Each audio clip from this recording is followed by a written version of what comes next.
Welcome to the Grand Shorts, a part of the Grand Podcast.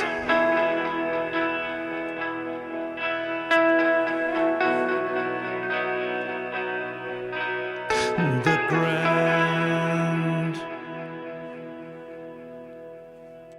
My name is Niels Tudor Winter, and I'm the creator, editor, and host of The Grand. The Grand is an independent podcast initiative with the ambition to dig into all corners of the EU R&D funding system on topics of interest for the full EU R&D funding community.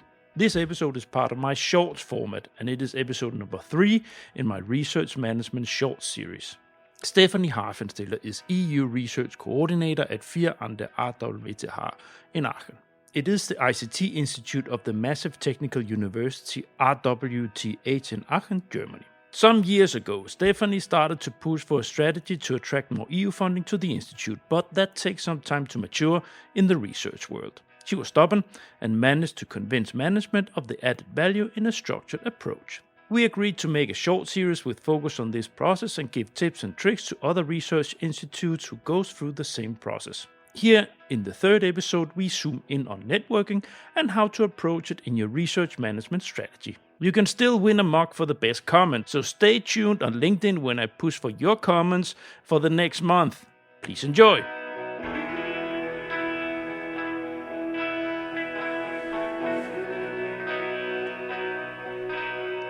The Grand. Welcome to The Grand, the EU funding podcast. We're on a roll here in a short series on research management, building research management in your research organization. And I have Stephanie with me. Hi, Stephanie. Hi. Good to be here again. Sure. And we've just been recording the first 2 episodes, first on strategy and second on organization. And if you're following this flow, you've probably just been listening to these 2. And the next the third episode here, we're going to talk about networking. Takeaway, well, try to give you a strategic approach, creating value-driven networks in your research management. That's what you're going to take away from here. And just shortly, the series we're trying to do here, motivation from Stephanie and me, exchanging on developing a series on building research management capacities, because Stefan is doing exactly that, and we thought a lot of people could take advantage from getting those insights. So that's that. Be in 6 episodes, and this is the third one. So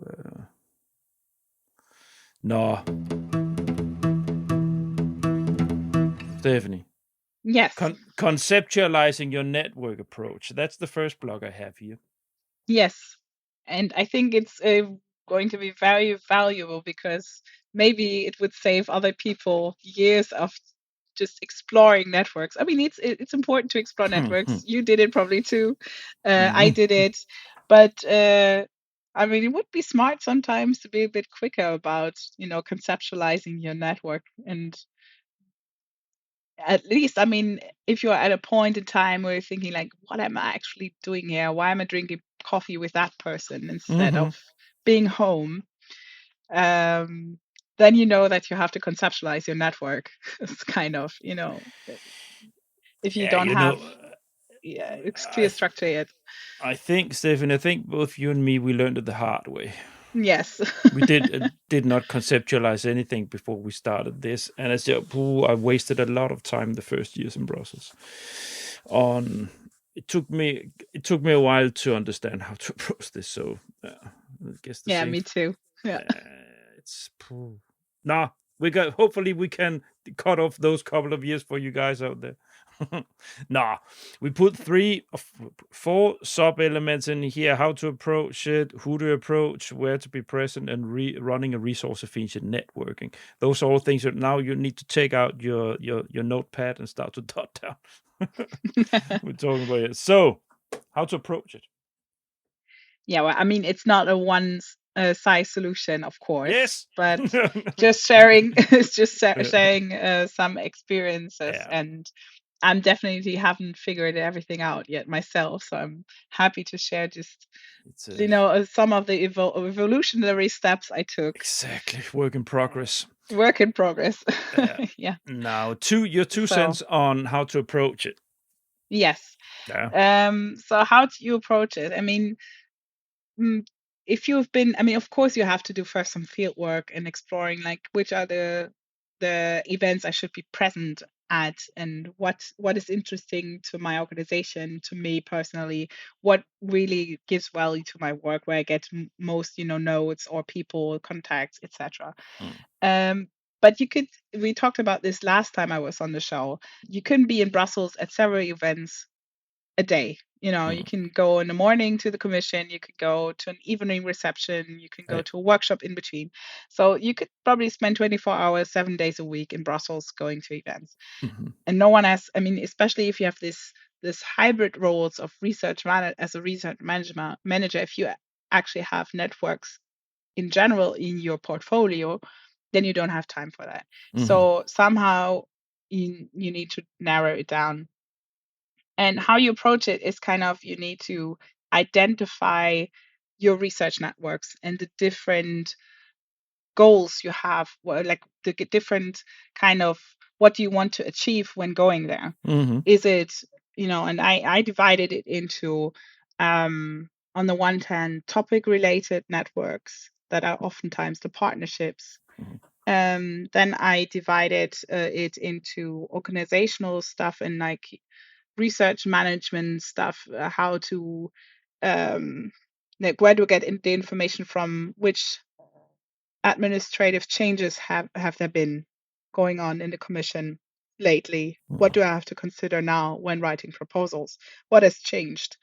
So you need this kind of network for your work.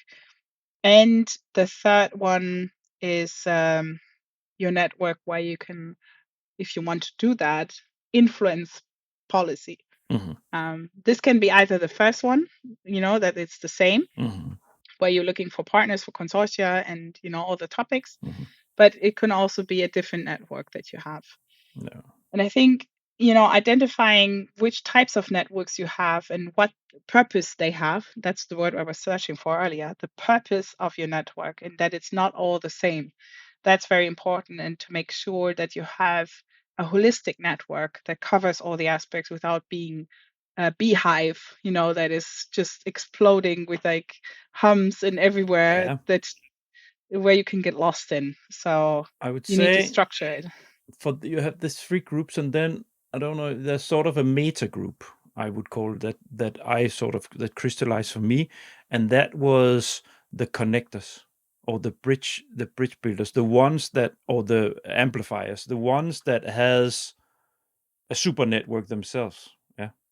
Yes. So a one that can, it's like a midfielder in the football match. The one that can always put you in the right direction, always has the right contact that they can put you in contact with within a specific given field. And they're extremely valuable persons, and it will be a different one for whatever area you're working with. But there's always a handful. There's also a handful that they're not necessarily in Brussels. They might be sitting in Cordoba or in Rome or in Budapest or whatever. It's a very, these can be game changers in your networking, because they will put you in the right direction whenever you ask. So you will meet fewer dead ends. Yeah, that's true. But it takes you But a you need to while to work identify. hard. Yeah. This takes years of networking before you start Yes. to crystallize this. Oh, but that's a very important function. Yeah. Now that you said it, I already had a few people in my mind that fulfill this role in my network. So yeah, you're right. You need these super connectors that are really fond of you, of what you do, your work ethics, how you do research proposals, and just say, listen, I have this group from Aachen. They're really smart. They specialize in this. They should really be on this proposal. And I can connect you with the guys in Spain that do, that would be very good and complementary to you. You should work together on something. Like these kind of like people who amplify your network. Those are really important. But that's like another level. That's not how you start. Finding those people, you already have to have a structured network before that, I guess. You know what? That's not really any easy way around this. Yeah, there's a lot of talking and years of talking. I'm sorry to say out there, it's not you. It's and it's not a role when you look at the positions or job descriptions around Brussels and so on, of this communication and networking roles, they always put them for juniors. But it's a paradox because you cannot proper networking, a proper way of dealing with this. You cannot. You need to be experienced. You need experience to do these kinds. So this just to put everything on a realistic scale out there. Sorry, you need to talk to a lot of people before you get to Stephanie and me where we are with our networking. It's like this, and this brings us to who you approach. Yes. So you need to learn this, right? You need to learn. You talk to people. You need to, because it's correct what you said, Stephanie, that you need to be totally sure on why am I doing this? Why am I lifting the phone now for this? Why? Why do I write an email to this person? Or why do I go to this event? So it has to be, honestly, from my point of view, this is something where you should, every time you reach out, if it's not one of your core network, if it's a new one, why this person? Yes. What are they adding? And I mean, it sounds really objectified, like Doesn't matter. objectifying for Everybody because has an interest when it comes to this. yes, It's professional, and it's not like you're taking advantage of people. no, you're not, because I mean, networking in itself is something you give something, but you also receive something in return. You know, you give you receive something, but you know that you have to give something back. It's just kind of this way it works. Who you approach, there are different types of people. I mean, you mentioned those meta level people. Sometimes you need someone like a real expert in the field that you contact to get some more information on a research topic. Sometimes you need someone who gets you in contact with a partner you really would like to work on, because you don't want to do a cold acquisition, where you just write an email to someone you don't know, but you say, listen, I would like to get in contact with that and in person. I know you've been working with that and in person. Can you facilitate contact with them?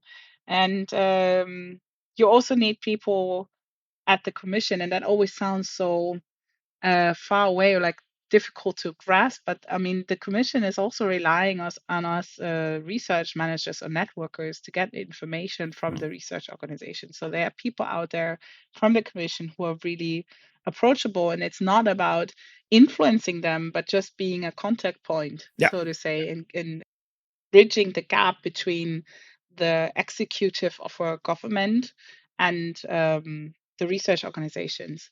But you And can sometimes, influence of course you yeah, of can, course you Stephanie. can influence them. Yeah, sure you can. But it's not all. Yes, of course. Why did you make this call without look what's going on? You're like this. I have researchers that are pulling their hairs out because why did you of course. Well, that's another point. But yes. But it's I always am a bit cautious about it, because it oftentimes seems to be the only reason to contact them, and that's not the case. No. And there are a lot of opportunities there, because they see you as an expert, and the more they see you as an expert, they also invite you to expert forums or committees or expert groups the commission has. So the more you're open towards this, you get more into the bubble and into the working groups that are really changing something, and where you can really get your nose on how the political framework of the research agenda is shaped. So you need kind of these people from the commission. Then you need your facilitators to get you in contact with other people, and of course you need your partnerships, topic-wise contacts for consortium building. So in structuring these kind of different people you need for your network, that's really important. And of course, you also need the NCPs, the national contact points, and also people there. I mean, there are people there, so you need to figure out with whom you can talk openly, with whom you feel comfortable exchanging your views. Niels, you have been at an NCP yourself. Mm-hmm. So it's a people business in the end, and you need to figure out who you can work with well, and with whom you have a good network basis in general. Yeah. So where to be present? Oh. Yes. That's what we started out with. You can go to events all day long. Yeah. Well, in a matter of fact, that's not brokerage events for content, right? They're vital. Yes, they're really vital. Yeah. And so brokerage events where you meet people, you get in contact with partners, you exchange ideas, you build up consortium. That's one. The second one is working groups, to choose working groups where you want to contribute to, because you get inside knowledge on what is behind the calls. You get on a working level, so to say, with other people. Are you talking about like the European partnerships, content partnerships that yeah. Yes. So and they become more and more popular because also the partnerships have to organize the knowledge that groups or the communities within their partnership, Mm-hmm. and to get the knowledge on board. So being active in working groups can be very beneficial. And oftentimes they're online, so it's not a big effort to be part. You have an hour online where you spend on a specific topic, that research topic that is dear to you. And sometimes you don't even have to be present yourself, but you're just the entry point. You figure out if this is something valuable to your organization, and then you invite the researcher, you prep them. Listen, this topic is on, I don't know, circularity. You can go into this working group, see if it fits your needs, of getting input for your research, exchange your views with others. So this is a good opportunity. It's also a matter of you need to test this for yourself. To Yes. pressure test things. You need to don't run after everything. But for my part, also we learned it the hard way. So I went to a lot of stuff where I realized, why am I here? That was waste of time. But it took me years to, and it might sound slobbish, but it took me a long time to really sort properly the places to go. So it's and so I managed to find out what works for me, and you, and I'm talking to you, listener, you need to find out what works in the context that you are working. But I think what we've been talking about here, that's those are core that recommendable from our side, right? So definitely brokerage events on, and that can be a cacophony, but I have tried on my website to sort of give some directions where you can find an overview. And then a good advice is always, I mean, if you feel you reference the event you went to in your daily work somehow, if you rely on the knowledge you gain from that event, that's always a good indicator that it's a valuable event. Yeah. Like if you use the knowledge in daily life.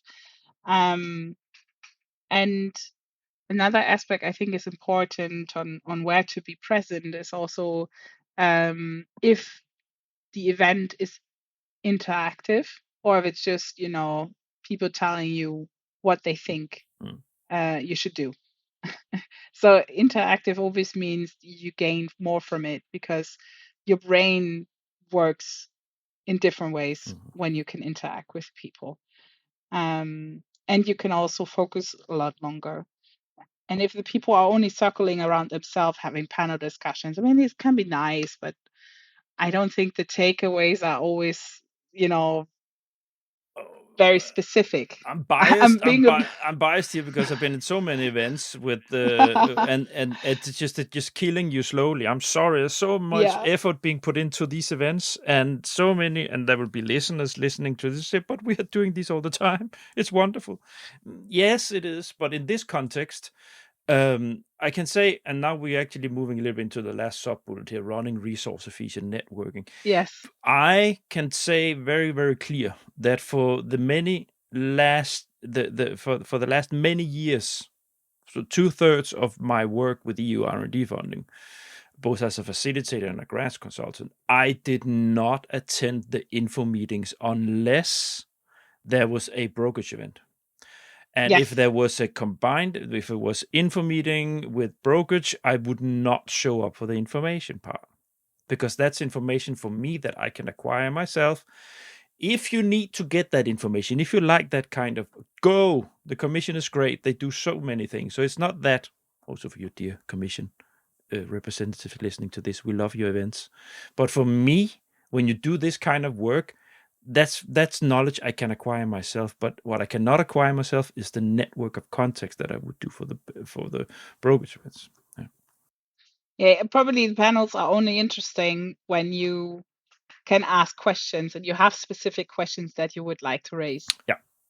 And sometimes you get them off their feet of, giving prepared answers to actually knowledge that you don't, or actual information that you don't get from other sources, or if you have the ability to talk to the panelists or the commissions afterwards in a chat format, that's valuable, but not necessarily the panels. And I don't get it why it's so much focused on the panels all the time. Well, there's to a be honest. whole ecosystem around that to suck up the information. But actually, what can be instrumental for your networking with these is that you can exchange business cards with the commission representatives relevant to your area. So not for all the information they give on calls, it's super boring. I'm sorry to say it is, but it runs from a certain format, it's like this schematic. So that's that. But if you can get a business card for the right entry for you within your corner to the commission, you're even maybe a super connector. I have done this myself. Get the entry that helps me a lot with that. Do that. By far, I recommend it. Yeah. Then you can check off this event as a positive event in the end.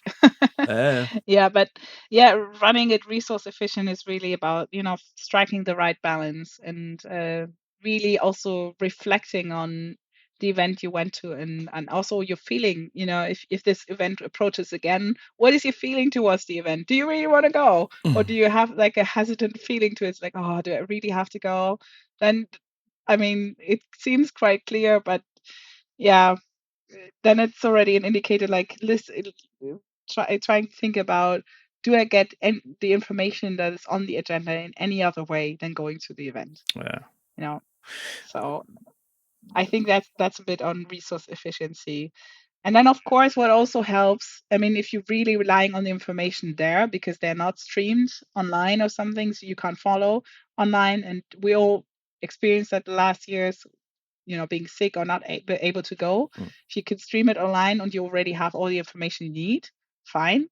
But sometimes it also is helpful within your network if you have people on a working level that share their notes with you. Listen, I took down from the event this and that aspect, or you should talk to this and that person. That there are people there who think about you while they're at the event. And that's also very valuable and a resource, I think, that is sometimes overlooked, that you can actually approach. Listen, I couldn't make the event. What were the main takeaways? What were important facts? Can you give me a shout out? Can we have a call or something like that? Yeah. Yes. I am Barbara de Mena, and you must listen to the grant. This is something we can talk a lot about, but I need to we need to cut, because we have 3 sections here for the last 10 minutes, but it doesn't need to take that long because we actually sort of covered some of it. The next block we have here, the funding agencies, but we actually talked about it. Yeah, we talked a little bit about the connection with the funding owners, administrators. So we actually just covered that a little bit. So you, of course, you should get your entries there. Yeah. I mean, it's always good to have a good relationship to the funding agencies. And I mean, if it's POs or on national level, the funding agencies, and to be quite open with those people as well. I mean, you have to be a bit more careful with what kind of questions you ask to them, because it sometimes shows, you're not really confident in all aspects of the funding regulations, but you quickly figure that out if they are supportive and forgive mistakes, or if they're really strict. My experience is that they're super helpful. Yes. And really, that's also my experience. I must say, and it goes from both supranational EU level and Danish and regional funding administration. They're very, very helpful. It's rare that you run into the grump. And why should they? Yes, I mean, it's just creating more work for them and not helping them at all if they're grumpy and hesitant. And the reason why they are so is because they want people to approach their funding scheme. Yes. Because even though that it's taxpayers' money, they want to be successful with what they do with their funding scheme. So it's they are motivated that you get good applicants. Yeah. And I think oftentimes this is overseen when you think about networking. You're thinking about the Brussels bubble and the Commission and everything else. But this network that helps you in your daily work is so important too. That you have people who you can rely on, that help you through daily struggles and problems, because you haven't figured out everything about research management yet. Yeah. And these working relationships and this network is something that really helped me through this essential phase, but it still helps me a lot today. And it's kind of a mentor-mentee relationship at some point. If you start on at the beginning, you have to choose your mentors from the network that can help you through this vast jungle of research management.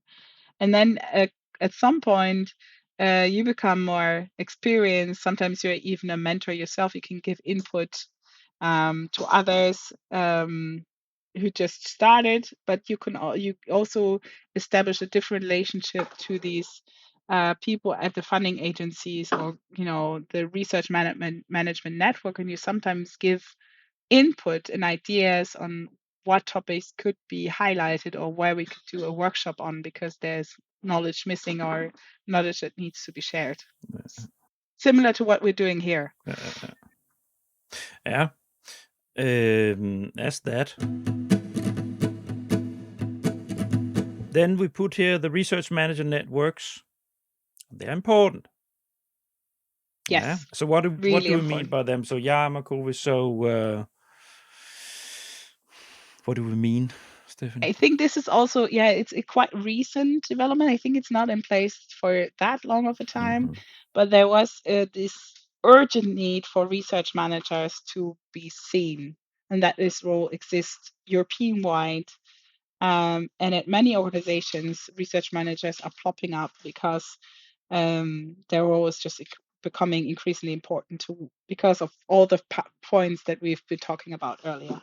And still, they were, on the one hand, they needed to have access to information from the ministries, from the commission DGs, to do that job. And again, that's kind of similar to the funding agencies situation. They want you to have all this information, so the whole process is going more fluently. And that's the people, the information level that you need. And then of course it's kind of a self-caring group, talking about your problems, having a community that understands because they're going through the same problems. It's the becoming sober group, or like I don't know, kind of self-help group. This is just, if you don't know it yet out there, if you're a research manager about to become one, check this out. You need to connect with EARMA, EARMA. That's the European Association for Research Managers. And there is very often also a national association that they are normally members of EARMA, so you can even find them by go to their website, I think. But you will, if you Google these things, National Association for Austria or Poland, whatever, research managers, you'll find them, and they are very popular networks, and especially the European one. It's people love it. Yes, and it's essential. I mean, it helps you so much, and it's a collegial level. It's because you don't have any competitiveness on that level. You're not competing for the same proposals here, but you're helping each other out to manage to get through all the proposal stages and the project stages. And everyone benefits from this shared knowledge and has a really open mind to it. So that's really great. Yeah. It's exactly that. It's everybody, the whole energy in that group, and it's about finally we have a place to share our challenges and how to do this and yeah. And it's evolving even further, and I like this development very much, that they're actually setting standards for the role of research managers. So it's not only a self-help group anymore, or like also building capacities and getting through this jungle, but it's also about making research managers known across Europe and what this role actually means. And I think that's a development that's been really great, and also coming to the attention of the Commission. They've been invited to these events for the last couple of years more and more frequently, and they're praising the work of research managers and really trying to give credit to the work we're doing, and that's really great. And also that it kind of becomes a part of the requirements or the regulatory aspects that research managers are considered when it comes to, I don't know, like different aspects where they are always looking like, who should we address, who are our stakeholders, and they're missing the research managers. And this has now been slowly erased, and that's really great. Yeah. So indeed, so I will put the links for EARMA on the episode sites, and in general here in these episodes, I will make sure that each there's an episode site, and I will put information there, links for you to move further on and so on. So now we put here content network, but we actually did talk about them. Yeah, we've already talked about this kind of, I think. Yeah.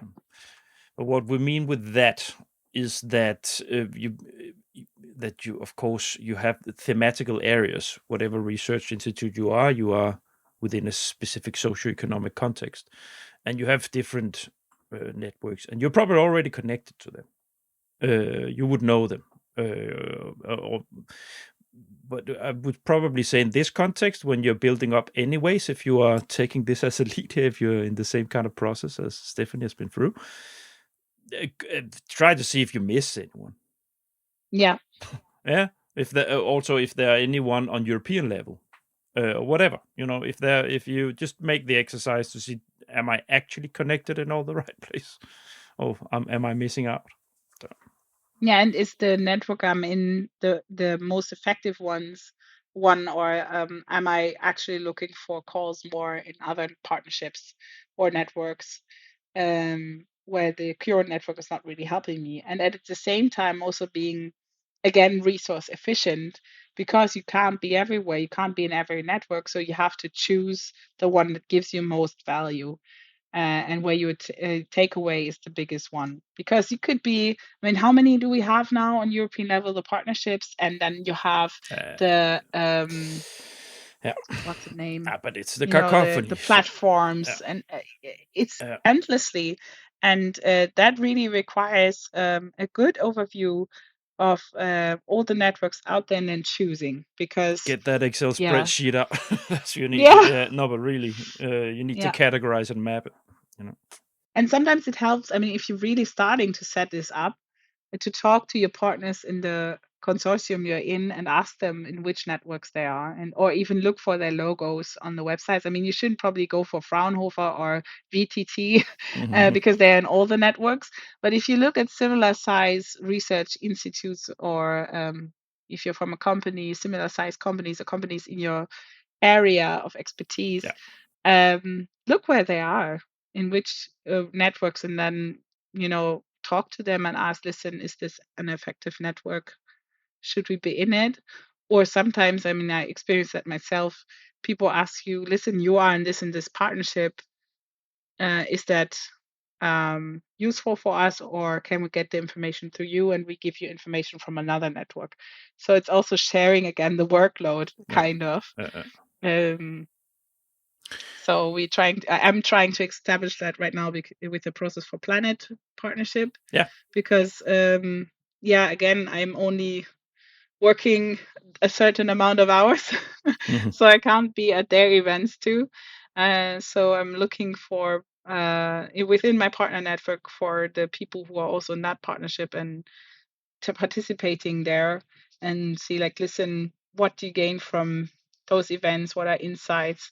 And exchanging that for insights from our partnership. And I'm also rooting in our partnership for the aspect that there should be more cross partnership inclusiveness, so that you can, whenever there's an overlay, sometimes there are calls that are written by two partnerships, then you should be able for this topic to also have events that are from two partnerships, organized from two partnerships. And I see this also increasing. So you don't necessarily have to be in all of them anymore. I hope this is a good positive development, because, I mean, again, 54 partnerships, you don't need them all, but depending on your research portfolio, and there we come back to strategy, if your research portfolio is really broad, then you have a problem. This is vital. That's the end prayer here, outro prayer is, you need to do your mapping. You need to do the mapping and you need to be to do the footwork on what does it give you and why are you supposed to be there, and skip some of them if you don't really. And then we're back to the resource efficiency. No, Stephanie, if this needs to be a short, we need to wrap this one up. Yeah. And Yes. but we covered it beautifully. I'm just going to wrap it up, because now we finished the first batch of 3. So dear listeners, thank you for listening to this batch of episodes on building up your research management framework in your organization. Go to my website, thegrant.eu, for more information. There's lots of information there, also about networking, also about strategy, and also about organizing and so on. There's lots of research management. So you browse it, you'll find lots in there. When you're in there, do go and subscribe to my email list. That helps me as an independent podcaster. And finally, connect with me on LinkedIn. Go and follow The Grant site on LinkedIn. That's where the fun happens. That's where the flow is. And you might even end up like Stephanie here as a guest on the show. It was a pleasure, Niels. It was always really great. And we will be recording another 3 episodes for you. And should we give them a teaser? So what you can be looking forward to, the next batch, we will be looking at the capacity building and training. And we will be looking at ensuring the long-term sustainability of what you're doing. And then we'll be looking into integrating impact thinking into research management. So, it's going to be nice. Look forward to that. Cliffhanger. Stephanie, thank you so much for joining me. Looking forward to the recording session we will have in a couple of weeks, I think it is. And to listeners, we will see you all next time. Bye. Bye. Thanks for listening to this episode of The Grant. Want to win the mug? Well, find this post on my personal LinkedIn profile or the Grant LinkedIn site, share your thoughts, throw a question or give us feedback. All the Grant episodes have their own site on the Grant website. You'll find the link to the episode site where you listen to your podcast. On the site for this episode, you will find a link to Stephanie's personal LinkedIn site and to Fear on the RWTH Aachen. Further, there will be a link to my episodes category, the Grant Campus, where you find more episodes related to the research world. And of course, there will also be a link to the rest of the research management series episodes. Next episode in the Grant Shorts will be released 18th of August with the next recording in the Research Management Short Series. Here, Stephanie and I will dig into the important element of capacity building and training in research management. See you next week.